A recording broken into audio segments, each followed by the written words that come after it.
और मद भक्त, है ना। इस तरह से सारी जो स्थितियां हैं भक्तों की, 39 स्थितियां बताएं, गुण बताए, ये हमने समझे। अंत वाला हमने जो समझा था वो यही था प्रभु जी, 20वां श्लोक, कि ये 39 जो गुण थे ये नहीं घटेंगे हमारे द्वारा। यदि हमें पढ़ना है, कोई समझना है तो हमें बता देना, हम इसमें समझ लेंगे कोई सा भी, अगर हमें किसी को लगता है तो। जैसे यहाँ पे अनिकेत शब्द आया, अनिकेत का मतलब स्थान से, है ना। ठीक है ना, यहाँ पे कि तुल्या निंदा स्थित होने, यानी निंदा स्थिति में बराबर, तुल्य यानी समान, संतुष्टो येन किंचित यानी हर स्थिति में संतुष्ट रहना, अनिकेत यानी स्थान विशेष से कोई लगाव न हो। हमें लगाव होता है घर से, है ना। ये बड़ा स्थिति खराब है ना, ये देखिए, हम समझ रहे हैं कि हमारी अवस्था क्या है, उस हिसाब से हम देख लें अपने आप को, है ना।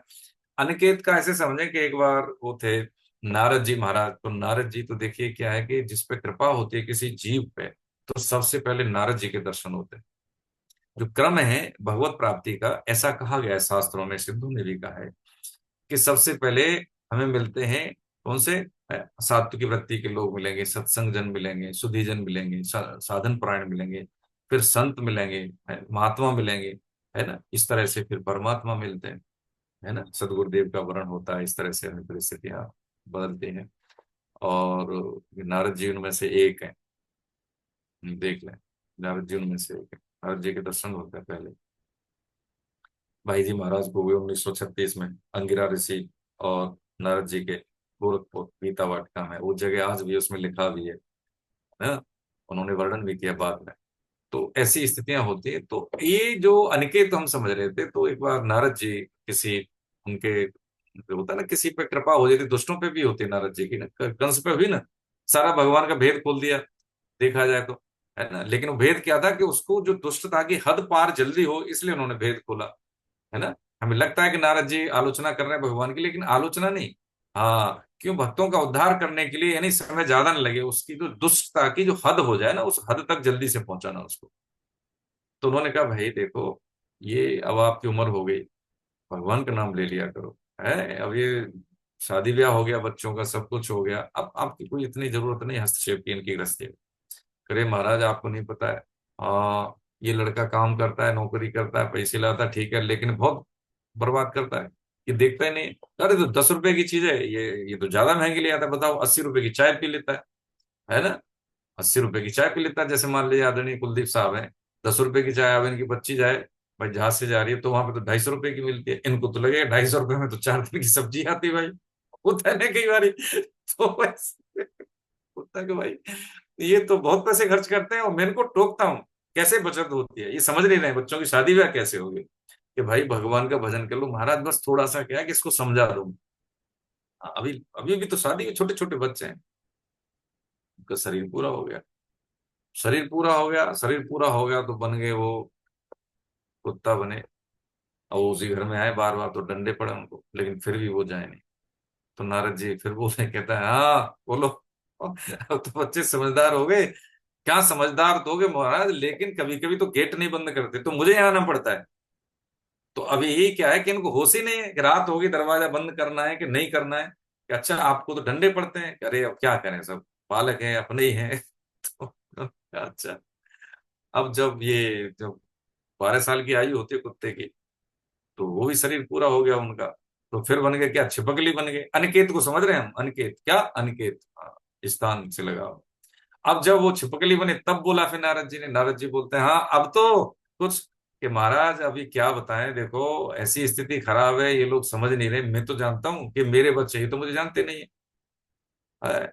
तो मैं ये देखता हूँ कि कोई चीज खराब हो रही है, जैसे कल की बात लो, हाँ, दूध रखा था किचन में, अब वहां पे क्या है, उसमें मच्छर पड़ गया, है मच्छर पड़ गया, अब मच्छर पड़ गया, इनको तो दिखाई नहीं, अब बताइए वो गंदा दूध, मक्खी है, मच्छर है, ढका है नहीं, अब बच्चे को पिला दे तो उसकी तो बताओ क्या हालत खराब हो जाएगी। तो फिर क्या हुआ, हाँ मैं ही गिरा उसके बगल में, मैं उसके बगल में गिर गया, तो मेरी पूंछ क्या उसमें टूट के गिर गई, तो कम से कम जहर उनको दिख गया ना, तो बच गई, बच्चे बच गए। ये लगा, अब देखा जाए कर तो सही रहा है वो, लेकिन उस सही करने से सामने वाले को कोई लाभ नहीं, क्योंकि भगवान का विधान ये है कि जब आ जाएगी किसी की तो हम उसको रोक नहीं सकते, हम उस विधान को चैलेंज कर रहे हैं और अपने दुर्दशा कर रहे हैं, हम ये समझे। ये हमारे नहीं, ये भगवान के द्वारा भेजे गए हैं। कौन? भगवान के द्वारा भेजे गए। देखो पिक्चर में क्या दिख रहा है, पिक्चर में यही दिख रहा है कि एक प्रेम दिख रहा है ना। क्या दिख रहा है? प्रेम दिख रहा है, सब बैठे हैं भगवान के आसपास, बैठे हैं सब ईश्वर के ही जन है। ऐसा ही विधान ये है कि पत्नी, पति, बच्चे, समाज, जो कुछ भी हमारे से जो संबंधित है ना, इनकी सेवा हो जाए, क्योंकि इन्हीं के द्वारा हमारा सीवर प्रारब्ध जुड़ा हुआ है। इनको लेना है हमसे या हमें देना है, लेकिन हमारा भाव ये रहे कि हमारे से इनकी सेवा हो जाए, कैसे भी हो जाए, बदले में कुछ नहीं चाहिए। तो ये बहुत लाभ का विषय है, बहुत फायदेमंद बात। और हमारे लिए कोई कर दे, हमें मिल जाए, हमारी सेवा हो जाए, मेरा नाम हो जाए, ये बहुत घाटे का विषय। तो इस संसार में, इस देश में सिर्फ और सिर्फ कुछ नहीं साथ जाता, भाव साथ में जाता है, वो भी बंधन का या फिर बंधन मुक्ति का। और कुछ साथ जाने वाला नहीं है। शरीर भी यहीं रह जाता है, और क्या साथ जाएगा? धन, पैसा, मान, पढ़ाई, सब जिनके लिए हम खप जाते हैं, वो शुद्धि कराते हैं घर की, और शरीर पूरा होता है। हाँ, नाम जरूर ले देंगे कि ऐसे पिताजी थे, दादा थे और फलाने, ये सब चीजें। बाद में कोई नहीं घास डालता उसको, कुछ नहीं, हम बंधन में पड़ जाते हैं। तो ये अनिकेत भी भगवान ने बताया कि रहने के स्थान तथा शरीर में ममता आसक्ति से रहित और स्थिर बुद्धि वाला वो भक्तिमान मनुष्य मुझे प्रिय है। 20 में क्या बताया कि जैसा कहा है वैसा ही भली भांति सेवन करते हैं, वह मुझे अत्यंत प्रिय है। जैसा कहा है, तो जैसा कौन सा कहा है? 8, 9, 10, 11। 8, 9, 10, 11। तो हमारे लिए 11वां ज्यादा उपयोगी रहा। क्या उपयोगी रहा? कि भाई कौन सा? कि जो कर्म में फल की आसक्ति आसक्ति का त्याग कर दे, मन और बुद्धि को भगवान में निवेश कर दे। नहीं हो रहा तो ठीक है, प्रभु आप ही की दी हुई चीज है, आप ही जानो। होता है ना, कई बार हम कोई चीज लेके आए, एसी लेके आए या कोई लेके आए, तो उसमें कोई गड़बड़ी होती है तो हम कंप्लेन करते रहे, भाई इसको इंस्टॉल करो, आप इसको ठीक करो, ऑपरेशनलाइज करो, ये तो कोई सर्विसेबल नहीं है, ये सब चीजें आप ठीक करो। करते कि नहीं करते? ऐसे ही भगवान से सिखाए। तो जो पिक्चर दिख रही है ना हमें, योग क्षेम भाव में हम यही है। यदि कोई कष्ट होता है, और कष्ट की निवृत्ति में जब हम बोलते हैं, प्रभु को याद करते हैं, तो किसी न किसी रूप में वो आते हैं, चाहे माता पिता के रूप में आए, मित्र के रूप में आए, ठीक है, सखा के रूप में आए, जो भी हम समझें, या सदगुरु के रूप में आए, या कोई आप जैसे गीता साधक के रूप में आए। बिल्कुल, ये सत्य घटना है प्रभु जी। एक माता जी थी कोरोना काल में, तब हमारी क्लास में दूसरे स्तर पर होती थी, तो कई दिन हो गए तो मैंने ही फोन किया उनको। जब इतना समय होता था कि हम व्यक्तिगत भी फोन कर लेते थे, तो मैंने कहा माता जी आप क्लास में नहीं आ रही, सब ठीक ठाक? वो रेगुलर थे वो। तो वो रोने लगी। तो एक्चुअली उनके पति नहीं थे, वो अकेली थी, एक ही बेटी थी, तो वो अमेरिका में सेटल थी। तो उन्होंने क्या बताया, और ऐसे करके रोने लगी। तो मैंने हुआ क्या कि मैंने देखिए, मेरे कोरोना में मेरे दामाद और बेटी दोनों खत्म हो गए, और ये बच्ची है, अब बहुत छोटी बच्ची है, जैसे तैसे उसको यहाँ पे लाया गया है। तो मैं क्लास में तो खैर सुनती रहती हूँ, लेकिन मैं कुछ एक्ट नहीं कर पा रही हूँ।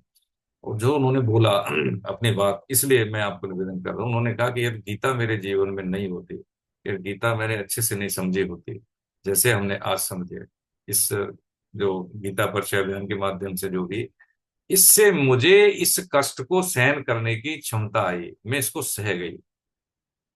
नहीं तो मैं शायद, मैं जानती हूँ कि मेरी हृदय की स्थिति कैसी है, मैं बच नहीं पाती। इसी को कहते हैं कुरुक्षेत्र। हर के जीवन में है, जिसकी जैसी क्षमता वैसा ही कुरुक्षेत्र उसको मिलना ही है, और खेलना है हमें। और क्या है, ज्यादा से ज्यादा क्या हारेंगे, है ना? लेकिन वो हार हार नहीं होती, वो सीखना होता है, हारना नहीं होता।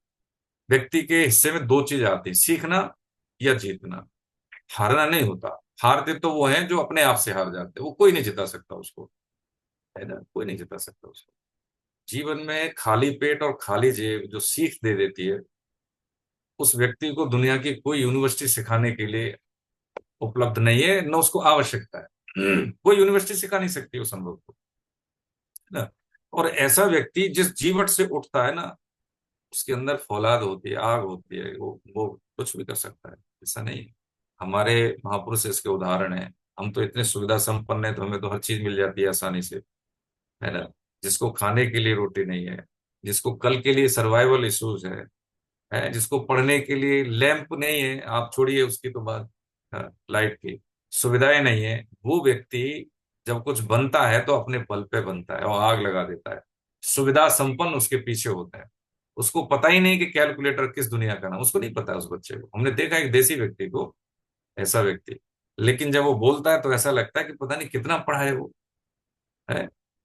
हर विषय पर उसको कहीं ना कहीं से कुछ न कुछ पकड़ होती है उसकी, उसको ऐसा लगता है कि पता नहीं कहाँ से विकिपीडिया पढ़ लिया इसने, लेकिन क्या है कि उसने हर अनुभव को जिया है, सीखा है उससे, और समाज को वो दे रहा है। यही सिद्ध महापुरुषों का रहा है इस परंपरा में। गीता भगवान की वाणी है, गॉड मेड है, मैन मेड नहीं है। जब हम इसको एक बार पढ़ लेंगे तो इसमें भगवान ने कहा है ना, नोवेद प्रत्यक्ष अवगम, इसका लाभ हमें प्रत्यक्ष दिखेगा ही दिखेगा, बिल्कुल दिखेगा। आज हम संतुष्ट हो जाते धन से, पैसे से, ऐश्वर्य से, सुविधाओं से, ये झूठी है। ये मिल गई इसके बाद फिर क्या है, ये भोग लिया इसके बाद फिर क्या है ना। तो शरीर का विषय है, लेकिन जो हमारी आत्मा है इसका विषय नहीं है। जो जिसका विषय है उसी से शांत, जैसे हम अन्न के कीड़े हैं, तो हम मिठाई खा लें, कोई भी हमें कुछ खिला दे, लेकिन अंत में अंत तो गत्वा संतुष्टि जो हमारा मूल भोजन है उसी से होगी, होता है ना मूल भोजन।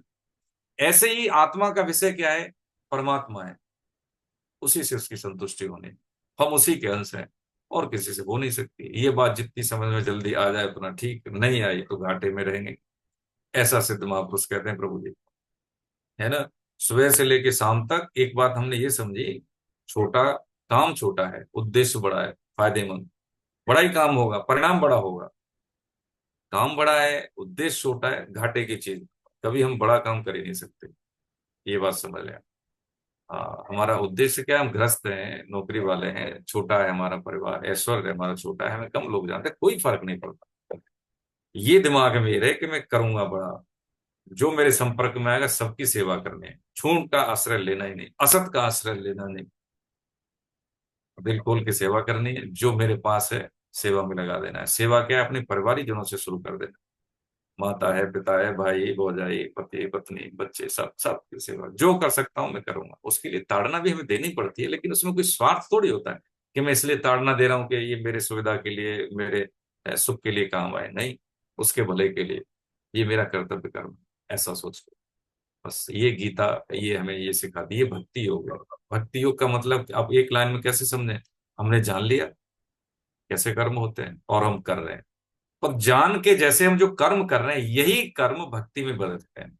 रूप क्या, अब जहर सोध दिया ना, जैसे सांप का, सांप जैसे डंक मारता है व्यक्ति की मृत्यु होती है, सब जानते हैं। लेकिन वही सांप के जहर से जब शोध दिया जाता है उसको, है ना, डॉक्टर या प्रयोगशाला उसको शोध देते हैं, तो वही दवा का काम करती है।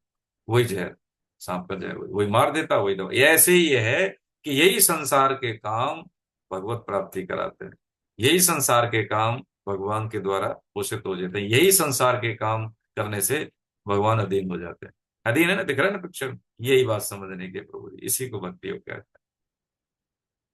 अब इसमें दयाभिमान रहता है, तो इसमें भगवान ने यहां तक बात कही। अभी इसी का जो 5वें श्लोक में भगवान ने जो उत्तर दिया क्लेश कार्य, इसका उत्तर भगवान 13 और 14वें अध्याय में देंगे कि क्यों क्लेशकारी है।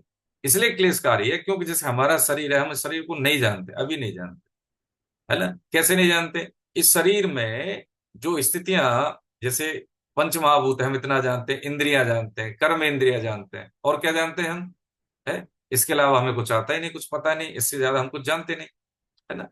तो इसकी भगवान ने क्या किया है, पूरी व्याख्या दी है अध्याय 13 में, जिसका नाम क्या है, क्षेत्र क्षेत्रज्ञ विभाग योग। क्षेत्र को हम समझ लें जैसे खेत कहते हैं हम, खेत होता है ना किसानों का खेत, तो क्षेत्र क्या है, तत्सम। तत्सम शब्द हिंदी ग्रामर में क्या बोलते हैं, तत्सम। अब तत्सम का मतलब ये होता है कि जो संस्कृत का शब्द है उसको तत्सम बोलते हैं। जैसे ही समय के बाद साथ साथ वो बोली में उसमें परिवर्तन हो जाए, उसको कहते हैं तद्भव। यानी कुछ कालांतर में, कुछ टाइम के बाद, एक ग्रॉस ऑफ टाइम के बाद उसके बोलने में कुछ परिवर्तन आया, तो क्षेत्र को कहते हैं आजकल खेत। क्षेत्र खेत, ठीक है। तो ये क्षेत्र क्या है, और क्षेत्रज्ञ का मतलब होता है कि जो क्षेत्र को जानने वाला, यानी खेत को जानने वाला।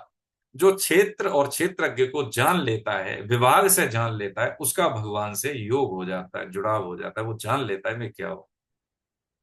तो क्षेत्र और क्षेत्रज्ञ दोनों अलग अलग हैं। जैसे मेरा खेत और मैं खेत का स्वामी, मेरा घर, मैं घर में हूं।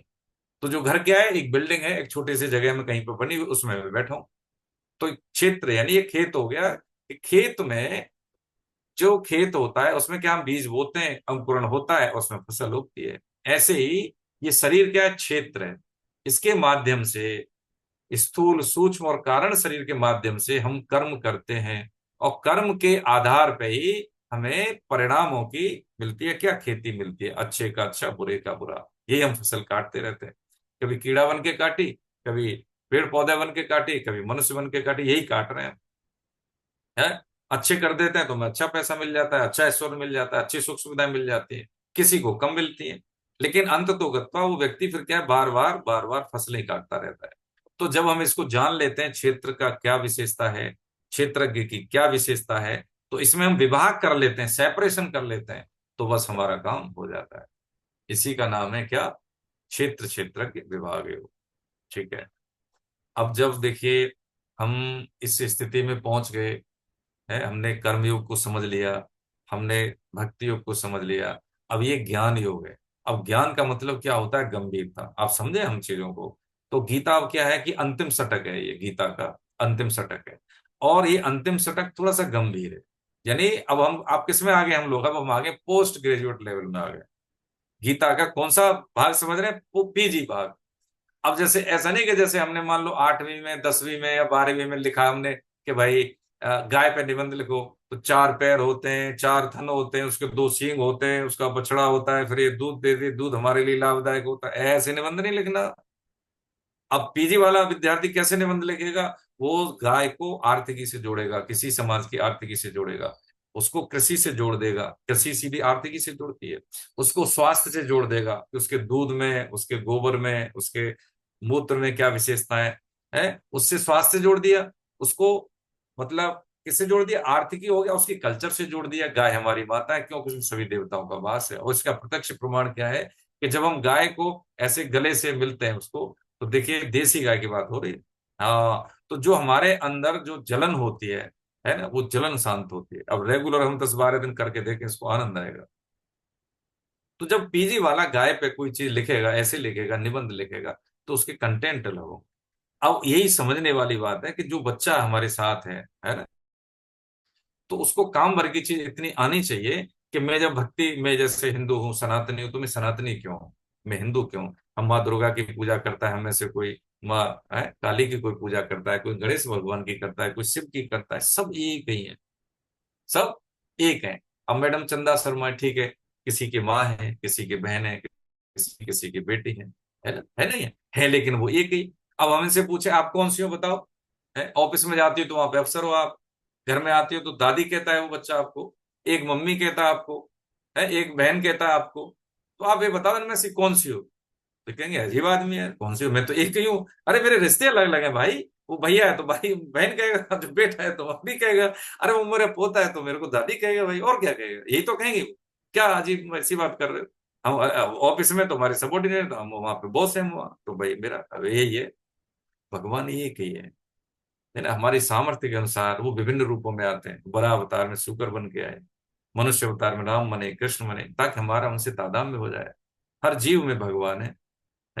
तो जो चाहे दुर्गा है, गणेश, सब एक ही है। तो क्या है कि जो हमारी आडंबरपना है, जहाँ पे हमारा शोषण होता है, जहाँ पे हम बहक जाते हैं, हमें तथ्यपरक जानकारी नहीं है, तो गीता का साधक जो बच्चा जो पढ़ रहा है जीवन के आरंभिक काल में, उसको आध्यात्मिक मानकों का एकदम स्पष्ट भेद समझ में आएगा कि ये मानक है, अध्यात्म ये है, कोई इसको गुमराह नहीं कर सकता।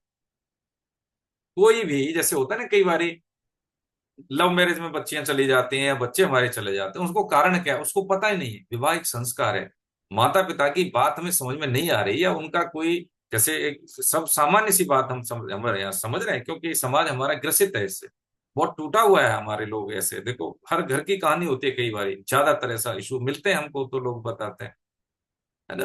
तो वो बच्चा ये समझता है कि ठीक है, माँ बाप को मैं समझाऊंगा ना, कन्विंस करूंगा ना, अपनी बात कहूंगा ना, तो माता पिता को भी उसकी बात समझनी चाहिए, और बच्चे को भी समझनी चाहिए कि हो सकता है मेरी बात समझ में नहीं आती, यहाँ तक मेरी परवरिश समझ के लेके आए, कम जानते हैं, मैं ज्यादा जानता हूँ, मैं ज्यादा पढ़ गया हूँ, माता पिता चलो मान ले कम पढ़े लिखे, लेकिन मेरे भविष्य को लेके कोई ऐसी चुनौतीपूर्ण बात नहीं कहेंगे, है ना। तो उतना समय उनको देना चाहिए, और इतना समय अपने आप को भी देना चाहिए कि उनकी बात मेरे समझ में आ सके और मेरी बात उनके समझ में आ सके। हम केवल अपने भोग बुद्धि के लिए उनको हम कैसे हम छोड़ सकते हैं ऐसे कि उनकी बात नहीं माने? वो जिंदगी का सबसे बड़ा लैप्स हो जाता है, और हम कभी खुश नहीं रह सकते। हाँ, कभी नहीं सुखी रह सकते। ये साक्षात भगवान के रूप होते हैं भाई, इसको समझे हम। हाँ, कोई मान लीजिए ऐसा कम्युनिकेशन गैप है जिसको वो नहीं समझ पा रहे हैं, तो उनको राजी करें, हम समझाएं उनको, ये वचन दें कि आप जब मना करेंगे तो हम बिल्कुल नहीं करेंगे, लेकिन मम्मी या पापा जी देखो ये हमारे हित में नहीं, ये इसलिए हित में नहीं है, उसको उनको समझाइए। आपके कोई सहयोगी हो, मित्र हो, शुभचिंतक हो घर परिवार में, उनके द्वारा उनको समझवाइए। यानी उनको विश्वास में लेना जरूरी है, फिर देखिए कितना आनंद आएगा। नहीं तो कहीं ना कहीं कुछ ओछापन रहेगा, हमारे अंदर ही रहेगा, कुछ टूटने जैसा रहेगा कि नहीं हमने कुछ तोड़ा है, ऐसा तोड़ा जो दोबारा कभी जुड़ नहीं सकता। जिंदगी कई हिस्सों में बट के रह जाती है इनपे। हाँ, तो गीता का साधक जोड़ता है, तोड़ता नहीं है। दसवां में आप देखो कितने लोग हैं हमारे, से बताएं सब परिवारिक जन, मजा आता है, आनंद आता है, सबके दर्शन हो गए, चरण बंदन करते हैं सबको, है वो जहां जहां आप जाएंगे वहां वहां सब यही तो करेंगे। आप अपने बच्चों को समझाएंगे, आपके रिश्तेदार हैं जहां आप रह रहे हैं, तो ये आनंद आएगा। यहाँ हम बात कर रहे थे क्षेत्र क्षेत्र के विभाग योग की, तो यही बात कर रहे थे प्रभु जी कि यहाँ पे जो पहला श्लोक है, पहला श्लोक में भगवान ने इंगित कर दिया। अब देखिए वैज्ञानिक दृष्टिकोण से हम समझें, बच्चे भी समझें, अगर उनको कोई शब्दावली समझ में ना आए तो हमें बता दें, हाँ इसमें ऐसा नहीं है कि सबका ज्ञान ऐसा ही है, हाँ, कि हमें नहीं आ रहा तो हमें कम आता है, ऐसा नहीं सोचें। अगर कोई शब्द नहीं समझ में आ रहा तो पूछ लें। श्री भगवान वाच, अब देखिए भगवान यहाँ पे कह रहे हैं, आगे बढ़ा रहे, ये प्रश्न अर्जुन का नहीं है, अपनी तरफ से कह रहे हैं इतनी सारी चीजें। ओम श्री परमात्मने नमः। श्रीमद् भगवद गीता अथ त्रयोदशोऽध्याय। श्री भगवान वाच, इदं शरीरं कौन्तेय क्षेत्रमेत्य विधीयते, एतद्यो वेत्ति तं प्राहुर् क्षेत्रज्ञ इति तद्वित्। भगवान कह रहे हैं, हे कुंती पुत्र अर्जुन, यह रूप से कहे जाने वाले शरीर को क्षेत्र इस नाम से कहते हैं, और इस क्षेत्र को जो जानता है उसको ज्ञानी लोग क्षेत्रज्ञ इस नाम से कहते हैं।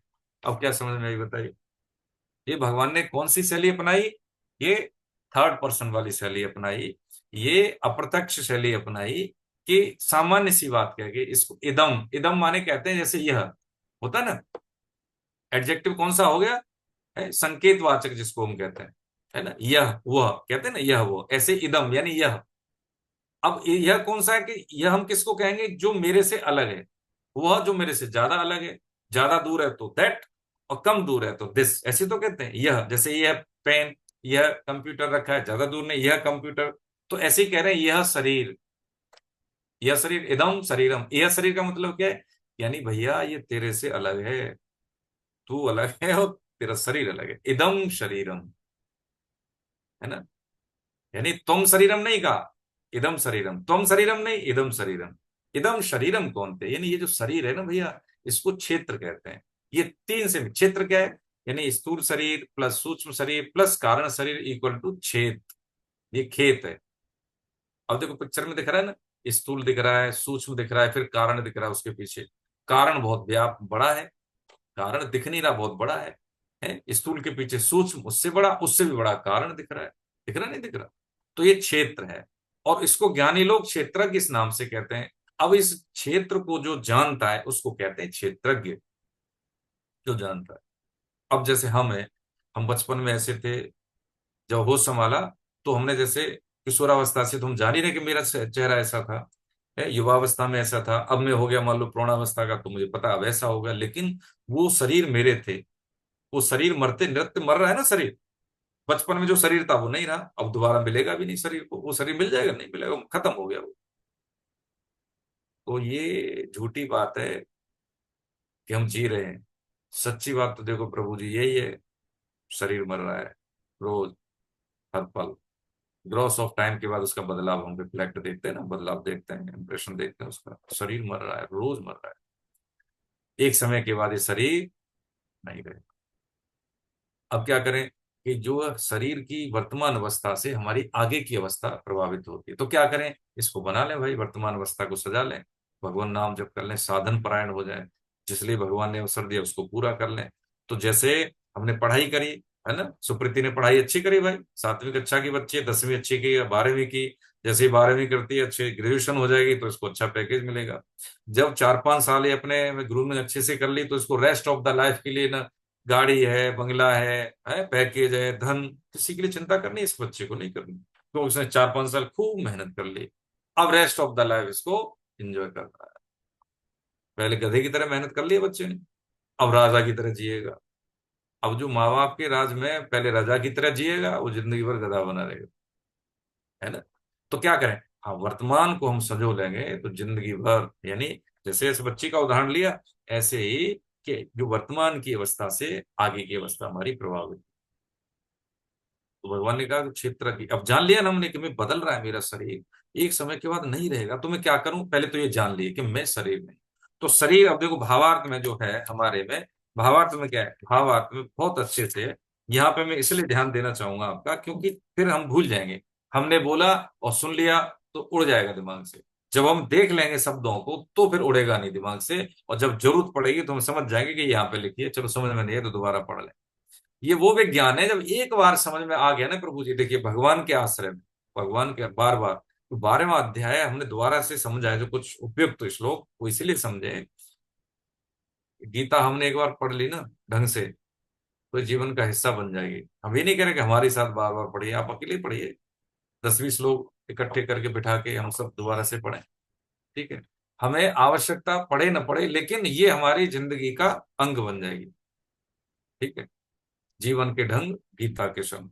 तो यहाँ पे इसमें देखिए क्या है, शरीर को क्षेत्र कहने से, मैं भावार्थ की कुछ लाइन पढ़ रहा हूँ। शरीर को क्षेत्र कहने से तात्पर्य है कि जैसे खेत में तरह तरह के बीज डालकर खेती की जाती है, ऐसे ही इस शरीर में अहमता ममता के करके जीव तरह तरह के कर्म करता है। अहमता का मतलब मैं करता हूं, ममता का मतलब है मेरा, है मेरे जनों के लिए, मेरे इसलिए मैं कर रहा हूं, मैं खाना दे रहा हूं, मैं इनको सुविधाएं दे रहा हूं, इसलिए यही बंधन होता है, कर्म करता है और कर्म का ये फसल काटता है, ऐसा हमने समझा। अब ये शरीर हम समझ लेते तीन, स्थूल जैसे दिख रहा है, ये पंच महाभूत से बना, ये स्थूल शरीर है जो दिख रहा है, ठीक है। इसके बीच में, इसके बाद कौन सा होता है, सूक्ष्म शरीर। ये 17 तत्व होते हैं इसमें। कौन से 17 एलिमेंट होते हैं, 17। एक तो होता है 5 ज्ञानेंद्रियां, 5 कर्मेंद्रियां, पंच प्राण और मन और बुद्धि। 5 ज्ञानेंद्रियां, 5 कर्मेंद्रियां, पंच प्राण, मन और बुद्धि, ठीक है। 5 5 5 3 हो गए 15, 2 17 हो गए, ठीक है। अब सूक्ष्म शरीर, एक तो होता है, देखो 5 कोष है शरीर के, 5 कोष, जैसे पहला है अन्नमय कोष, शरीर स्थूल शरीर अन्न से चलता है, अन्नमय कोष। सूक्ष्म शरीर के 3 कोष होते हैं, कोष का मतलब होता है आवरण, है ना। मन होता है ना इसमें, तो एक तो मनोमय कोष कहते हैं इसको, बुद्धि होती है इसको, इसलिए इसको क्या कहते हैं, विज्ञानमय कोष कहते हैं। प्राण होता है इसमें, इसलिए इसको प्राणमय कोष कहते हैं। तो इसके 3 कोष हैं सूक्ष्म शरीर के। और इसके पीछे होता है कारण शरीर, स्वभाव, प्रकृति जिसको कहते हैं नेचर। नेचर का मतलब प्रकृति वाला नहीं, नेचर, नेचर मतलब स्वभाव जो हमारा क्या है, हम किस नेचर के हैं, जैसे कहते हैं ना वो नेचर है। वहां बुद्धि की पहुंच नहीं है, सुख दुख का अनुभव नहीं होता। सुषुप्त अवस्था में हमारी स्थिति कैसी होती है, वो कारण शरीर की, हमें नहीं पता हम स्त्री है कि पुरुष हैं, गरीब हैं कि अमीर हैं, गहरी नींद में। वहां पे बुद्धि विलुप्त हो जाती है, सुख दुख का अनुभव नहीं होता, वहां पे आनंद होता है, इसलिए उसको कहते हैं कारण शरीर को आनंदमय कोष। 3 शरीर होते हैं। जब किसी व्यक्ति का शरीर पूरा होता है तो सूक्ष्म और कारण शरीर ही एक शरीर से दूसरे शरीर में जाता है, स्थूल शरीर तो ही रह जाता है, सॉफ्टवेयर चला जाता है। अब जिस भाव से, अध्याय 8 को याद करें, देखो सूत्र बता दिए भगवान ने इसको समझने के लिए, जिस भाव से भावित होकर कोई शरीर छोड़ता है, उसी भाव से प्रभावित होने वाले शरीरों से मैं संयोग कराता हूं। समझ गए। कोई व्यक्ति, ये तो मान लीजिए, हाँ, द्वेष भाव से गया तो उसको वैसा ही योनि मिलती है, क्रूर योनि मिलती है। किसी को मान लीजिए लगा कि भाई धन में आसक्ति हुई, तो धन तो बनेगा नहीं, जड़ है, वो धन का क्या बन जाएगा, रक्षक सांप बनता है फिर वो, है ना।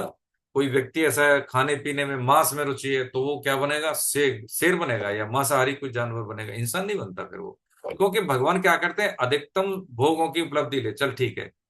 कोई वासना युक्त जीवन जीता है, व्यभिचारी व्यक्ति है, तो क्या करेंगे, ठीक है तू बंदर बन, विधि निषेध नहीं है कोई, ठीक है ये बन, तो चल जानवर बन, क्या करना है।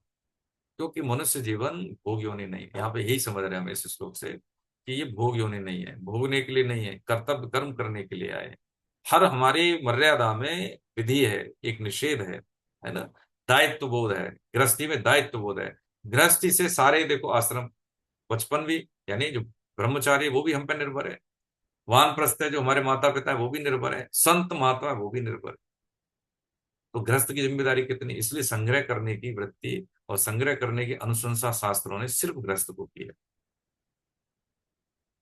बच्चों की है, हमारी पालना कैसी हो, हमारी गृहस्थी में कैसे बच्चे आए, ये माता पिता पे निर्भर है। विवाह संस्कार, संस्कारों की अनुपालना कर ले हम, बहुत जरूरी है।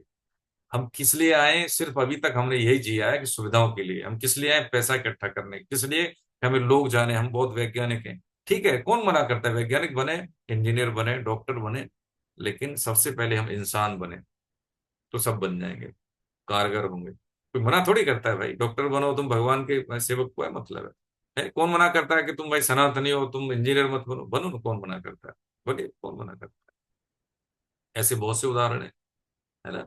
तो ये क्षेत्रज्ञ, और ऐसा करके भगवान ने यहाँ पे क्षेत्र और क्षेत्रज्ञ की बात की।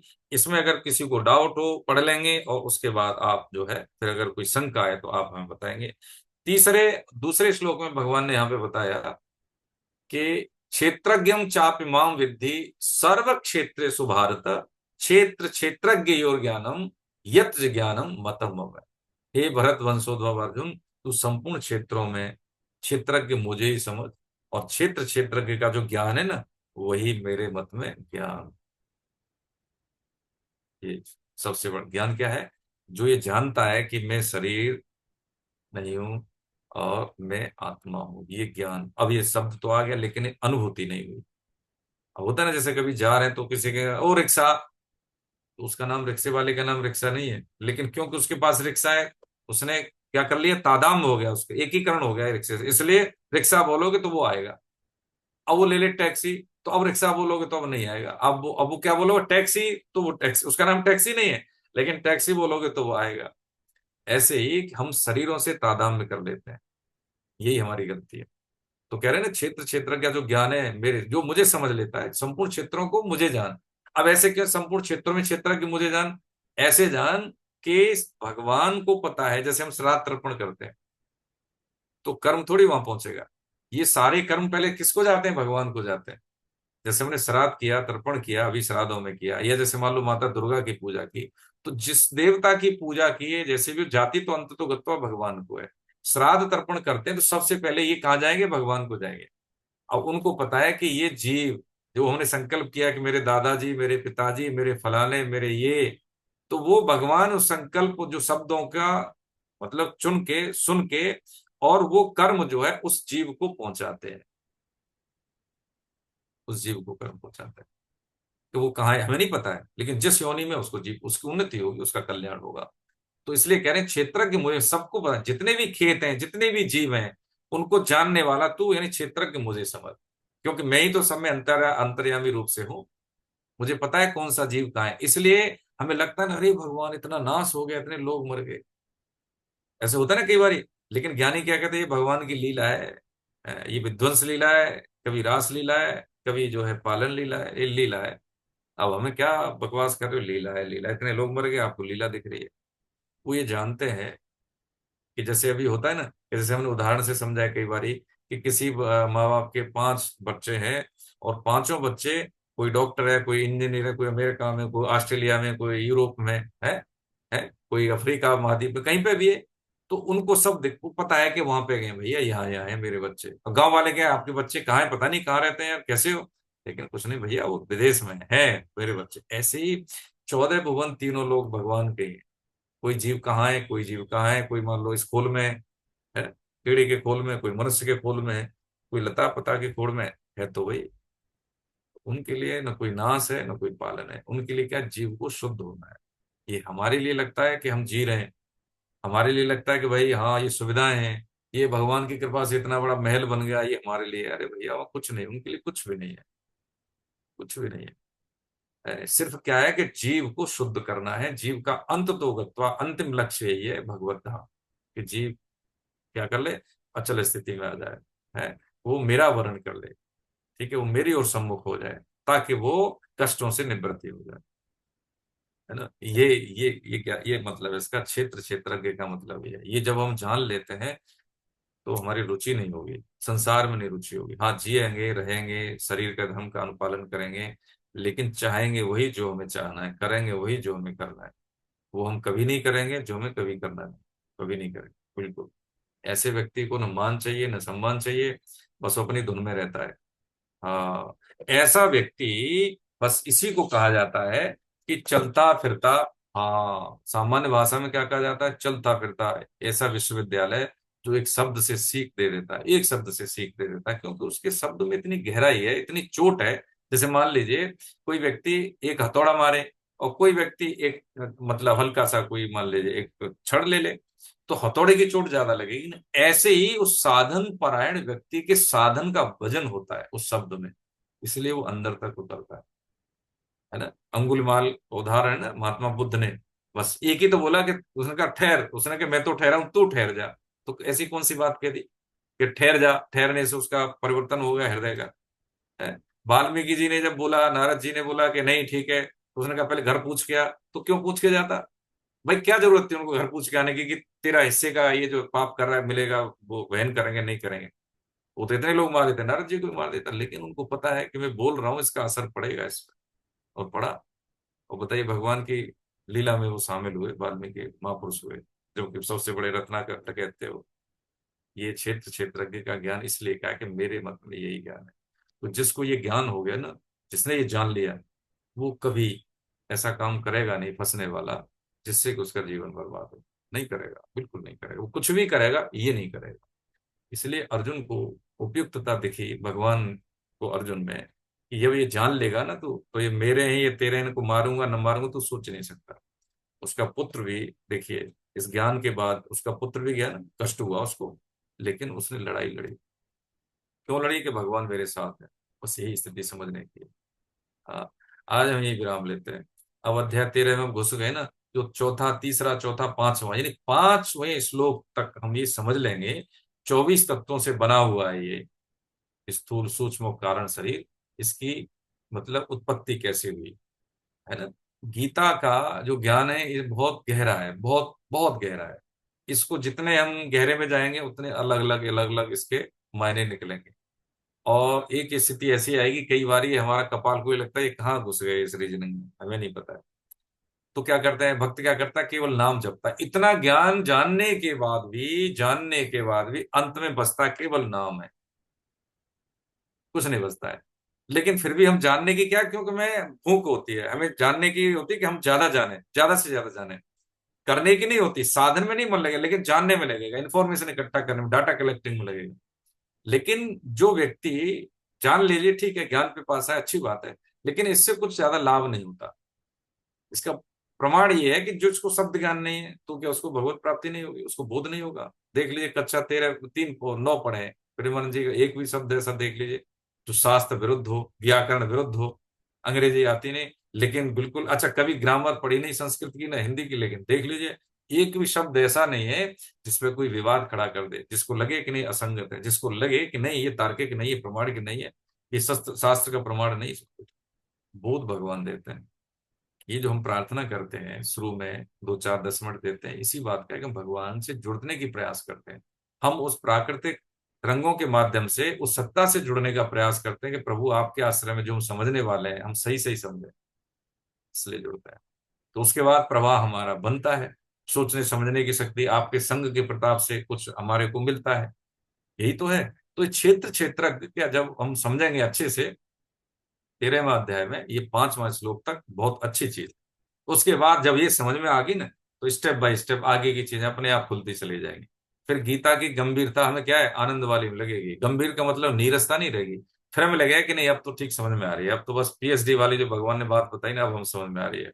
अब तो हम दूसरे के साथ भी बात कर सकते हैं, उनको समझा सकते हैं अपने शास्त्रों की चीज, बच्चों से भी डिस्कस कर सकते हैं, और डंके की चोट कह सकते हैं कि हम सनातनी हैं तो क्यों हैं। हम इस मर्यादा के जो प्रवाह है और इसके जो वाहक हैं तो हम क्यों हैं, ये हम कह सकते हैं। आज हम ये विराम लेते हैं, ठीक है। हरे कृष्णा। जो हमने 12वें अध्याय की चीज समझी है उसको एक बार मनन करें, चिंतन करें, सोते समय या चलते समय, जैसे भी आपको समय मिले, और उसको पढ़ें भाव को। ऐसे ही जैसे हमने जो 2 श्लोक समझे 13वें अध्याय के, इसको हम समझें, इसके भावार्थ को पढ़ लें, ठीक है। और जो जो प्रसंग हमने समझे, जो हमारी जैसे कुछ शंकाएं हैं तो उसको नोट कर लें, हम समझ लेंगे इसमें। और मुझे उम्मीद है कि आज हमारा द्वितीय शतक का एग्जाम है तो आप सबने दिया होगा।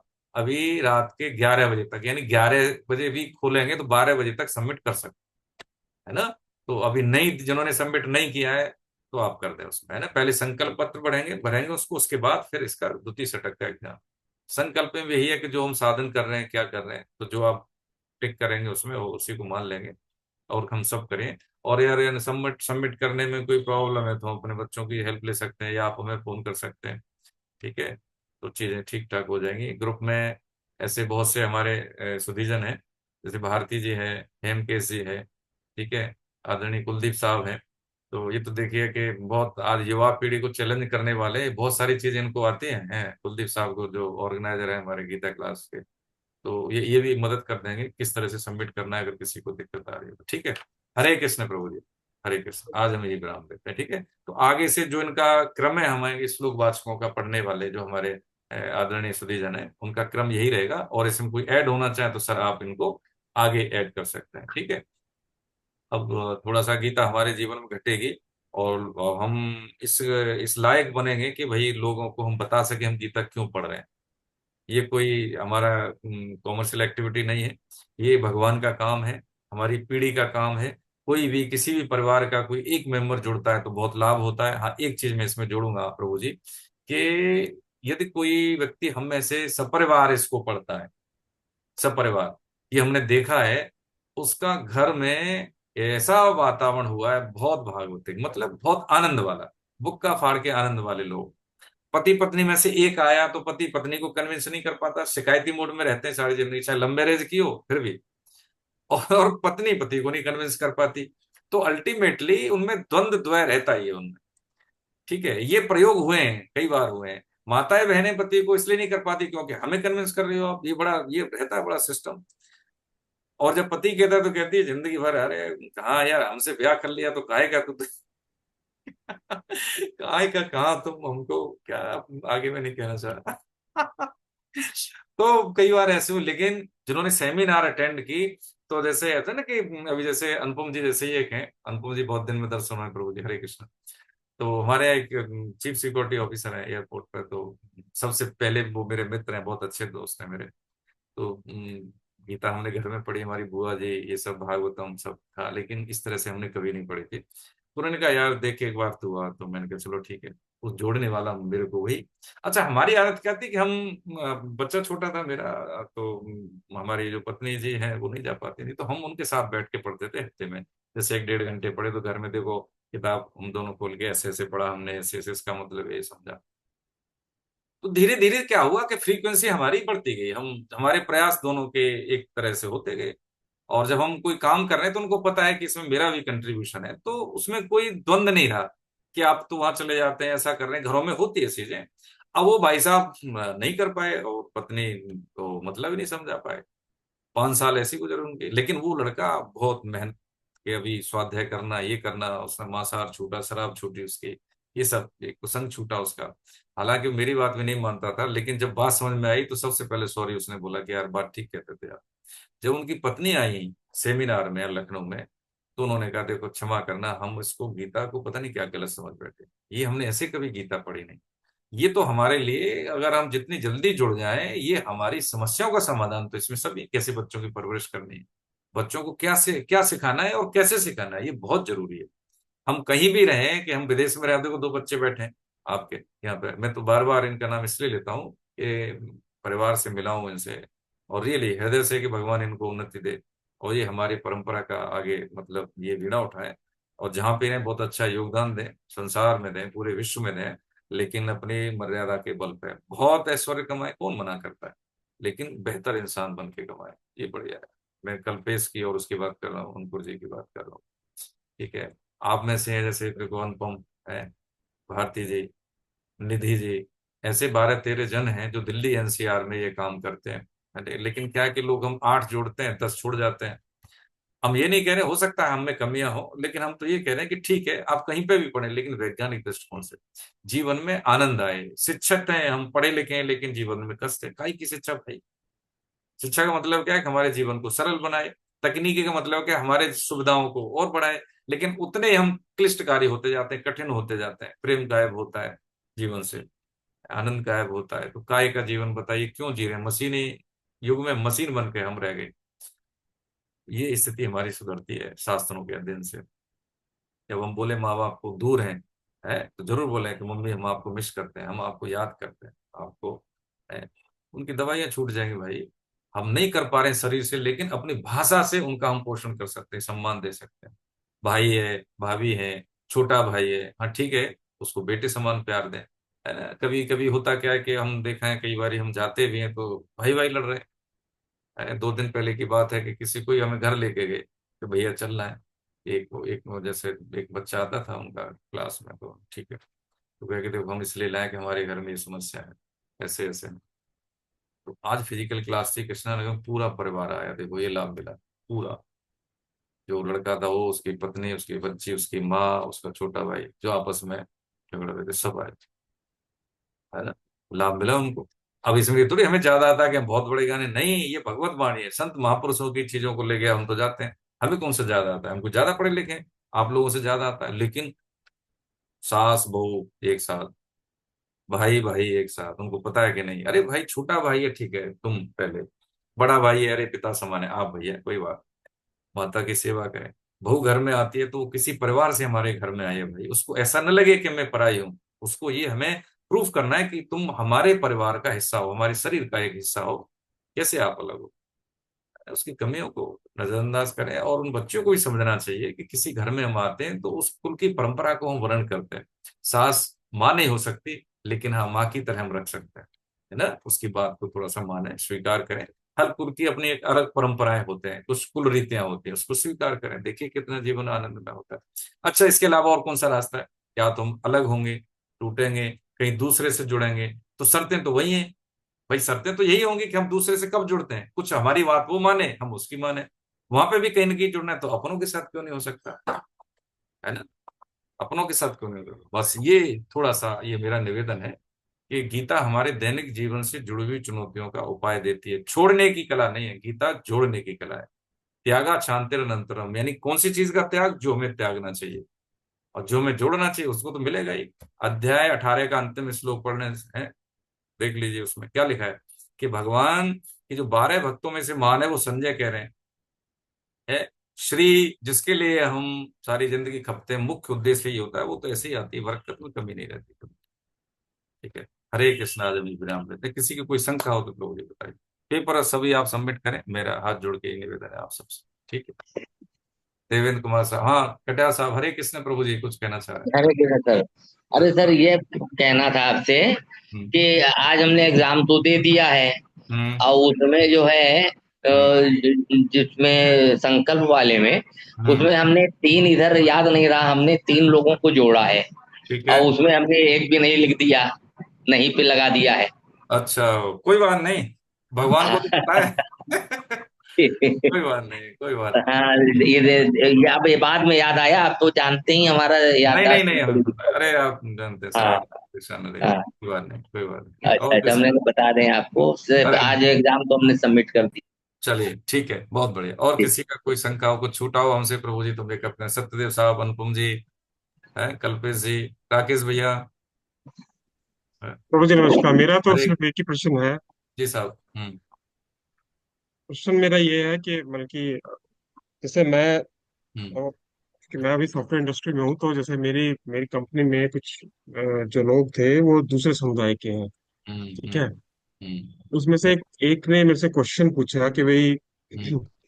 जैसे हम लोग कृष्ण की लीला के बारे में बात करते हैं, राइट? तो और हम्म। उसने मुझसे क्वेश्चन पूछा, वो थोड़ा सा व्यंग की तरह से उसने बोला कि भाई, भाई हम्म। आपके जो भगवान है कृष्ण जी, उन्होंने जो गोपियों के कपड़े उठा के चले गए थे, हम्म। वो क्या ठीक था?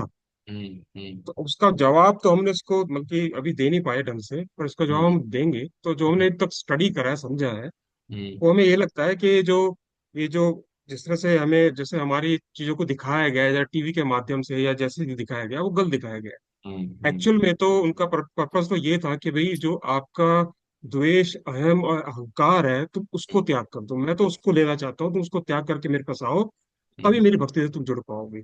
बहुत बढ़िया। तो क्या मेरा मेरा सोचना या मेरा जो आंसर है जो उसको मैं दूंगा नेक्स्ट वीक में, वो हम्म। ठीक है या नहीं है, ये मैं आपसे जानना नहीं चाहता नहीं, वो गलत नहीं, आप अपनी जगह सही। इसमें एक चीज जोड़ लीजिए, उनको यही बताना कि देखिए, जो हमारे, ये अपने लिए भी हम बोलें कि जो हमारे ग्रंथों का अध्ययन करने का जो सिस्टम है, जो तरीका है, वो क्या है कि पहले गीता पढ़ना। हम भागवतम किसी को जोड़ते ही नहीं, पहले हम गीता पढ़ते हैं, पढ़ाते हैं साथ में, उसके बाद हम भागवतम के लिए लेके जाते हैं।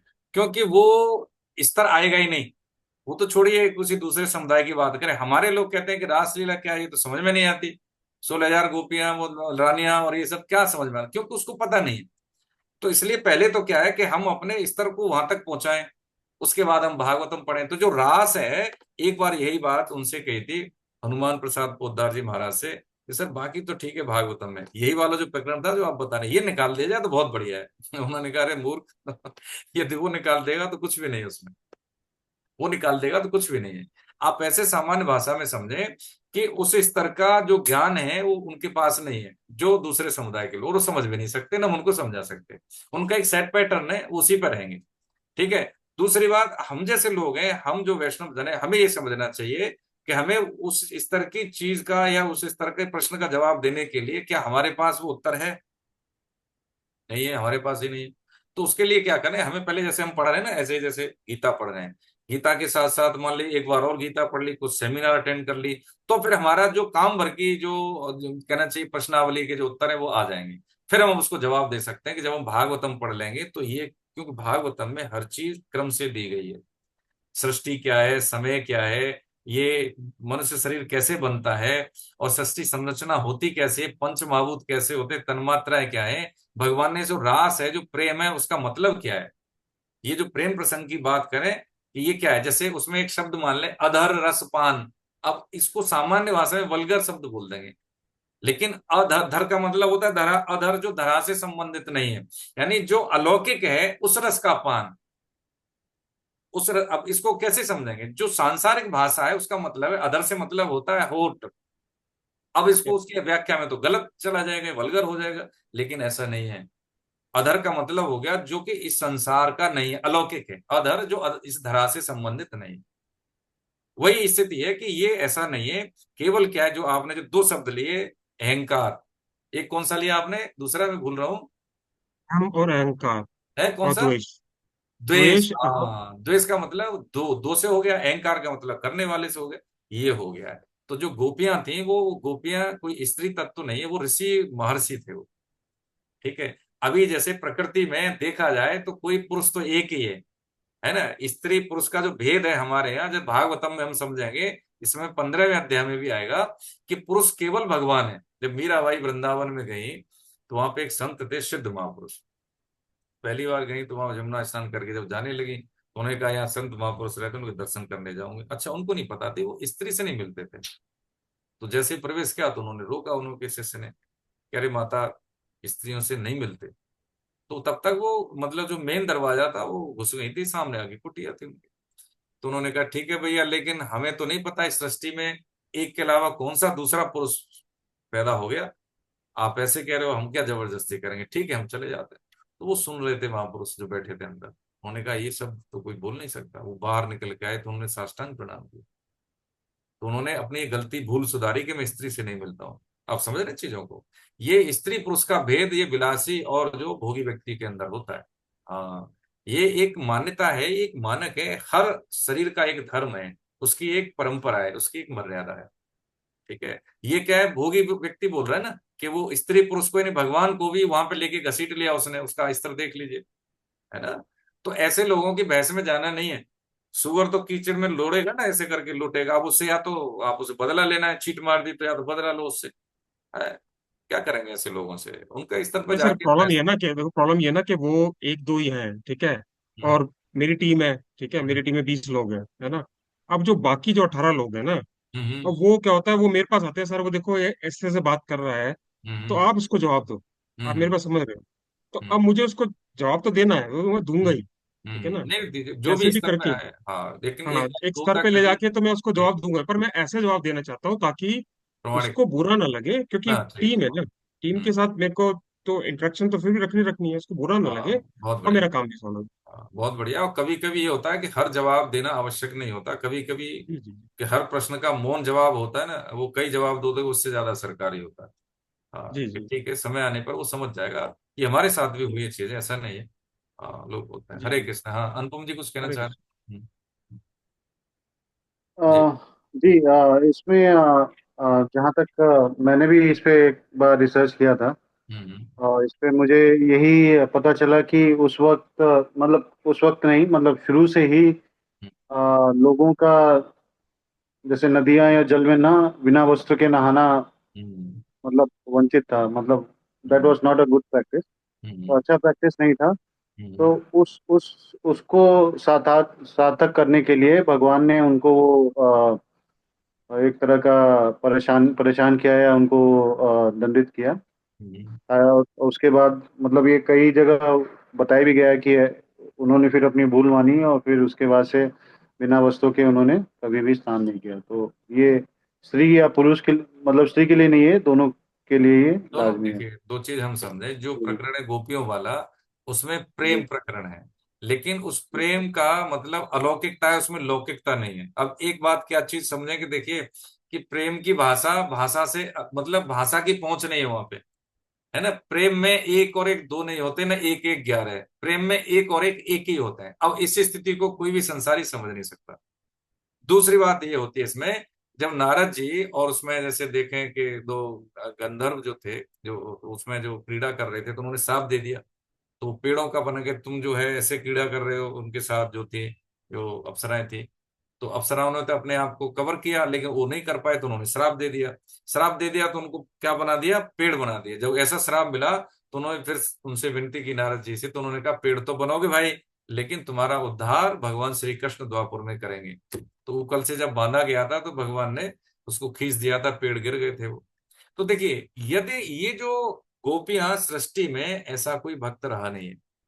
जितने भी ऋषि मुनि थे, जब सृष्टि रचना हो रही थी, तो उसमें सबको, जो प्रेमा भक्ति वाले थे, सबको गोपियां बनाया। और कुछ ऐसे सिद्ध महापुरुष रह गए, तो उन्होंने कहा कि प्रभु हमें भी कुछ बनाओ। तो उन्होंने कहा अब तो सब बन गए। तो ब्रह्मा जी से पूछा भगवान ने, तो कहा कि प्रभु सफिशियंट, हमने लता पता बना दे, मोर पक्षी कीड़े मकोड़े जितने बनने चाहिए थे उसमें ब्रज के लिए, सब बन गए, अब कुछ नहीं है। तो उन्होंने कहा एक काम करो, रज बना दो। रज के कण तो हजारों अरबों खरबों हो सकते हैं। तो ब्रज रज भी वहां की बड़ी, हाँ, पुण्यकारी है। अब ये स्थिति कौन समझेगा, ये स्थिति साधन परायण व्यक्ति समझेगा, नहीं तो कोई समझेगा नहीं उस चीज को। उसके लिए हमें जाना नहीं है। हाँ, इतना जरूर है कि जो हम जैसे वैष्णव जन है, हम अपनी परंपरा के वाकिफ, हमें पढ़ना है उसको। अभी जैसे आपका गीता का कोर्स कंप्लीट हो जाएगा ना, ऐसे ही ऑनलाइन कोर्स है भागवतम का। ठीक है। जो उपयुक्त आचार के प्रति ऑनलाइन ही पढ़ लेना, आप पढ़ लेना। भागवतम एक बार पढ़ लिया आपने, इसमें भागवतम के कुछ जो साधक जन बैठे हैं देख लें, बहुत आनंद आएगा आपको, बहुत आनंद आएगा। ऐसा लगेगा कि जीवन का एक एक पल जी भर के जी सके हम। आपका आध्यात्मिक, आपका भौतिक, है ना, आपका सांसारिक, आपका सामाजिक स्तर जो भी है, एकदम बिल्कुल बहुत आनंद है, बहुत बढ़िया। आपको कोई कष्ट रहेगा ही नहीं, प्रतिकूलता आएगी हमें भासेगी ही नहीं। अब जो बच्चे कह रहे हैं, जैसे अनुपम जी ने कहा, आदरणीय इन्होंने कहा, सत्यदेव साहब ने कहा, अपनी स्थिति ठीक है, लेकिन फिर भी आप एक बार जैसे गीता कोर्स होने के बाद में अपने आप को तैयार रखें भागवतम के लिए। हम अगली साल से पढ़ने वाले हैं, गीता तो पढ़ ही रहे हैं, भागवतम और महाभारत ऑनलाइन। हाँ, ये मतलब देख लीजिए, इसमें हफ्ते में जो भी चुनना चाहें, जैसे भी आपका जो समय हो वो आप कर लें। एक ग्रॉस ऑफ टाइम के बाद हम देखेंगे कि हमने कुछ अपने मन स्थिति में परिवर्तन हम ला पाए हैं, प्रमाणिक तौर से, वैज्ञानिक तौर से, तथ्यपरक रूप से। ये हम देखेंगे। ठीक है। हरे कृष्ण प्रभु जी। हरे कृष्ण। कंक्लूड करें। ठीक है।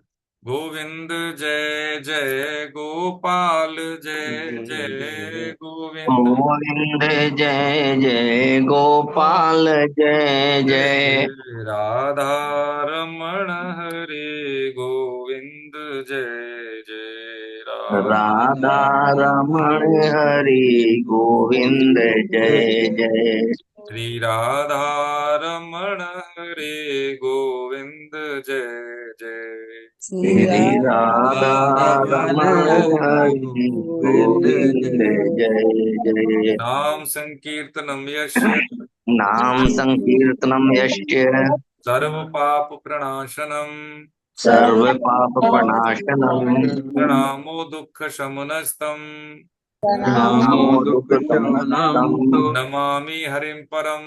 नमामि हरि नमामि परम। हरिं परम। बाबा के बिहारी लाल की जय। तो जय राधा गोविंद देव सरकार की हर की जय अपने गुरु भगवान की की जय ब्यावर रामचंद्र की जय पवन सुत हनुमान की जय उमापति महादेव की जय सब देवी देवताओं की जय सब संतों की जय सब भक्तों की जय जय अनंत कोट वैष्णव वृंद की जय जय दृश्य अदृश्य पुण्य आत्माओं की जय आज के आनंद की जय जय श्री राधे। जय श्री हे राधे। नाथ, हे हे नाथ, नाथ हे मेरे नाथ, हे मेरे हे नाथ, मेरे नाथ मुझ पे कृपा करो, कृपा वे कृपा करो मैं आपको भूलूं नहीं, मैं आपको भूल नहीं, मैं केवल आपका हूँ, मैं केवल केवल आपका आप ही केवल मेरे हैं। आप आप ही केवल मेरे हैं। नारायण। आप सबको बहुत बहुत वंदन प्रणाम। हरे कृष्ण प्रभु, हरे कृष्ण। हरे कल शरद हरे कृष्ण। पूर्णिमा है ना, तो शरद पूर्णिमा में एक संकीर्तन वगैरह कुछ करना है घर में, आप कर सकते हैं। ठीक है, अकेले करें घर परिवार में तो उनके साथ कर सकते हैं, बहुत अच्छा महात्म्य होता है इसका। शाम के टाइम 1 घंटा 2 घंटा, और जैसे हमारे पास समय है, हम रिटायर्ड हैं, तो हम उसको पूरा जागरण कर सकते हैं घर में। 2-4 घंटा करें भगवान नाम संकीर्तन, बहुत अच्छा लाभदायक है, घर परिवार का बहुत अच्छा वातावरण हो। ठीक है, हरे कृष्ण। हरे हरे कृष्ण। कृष्ण। हरे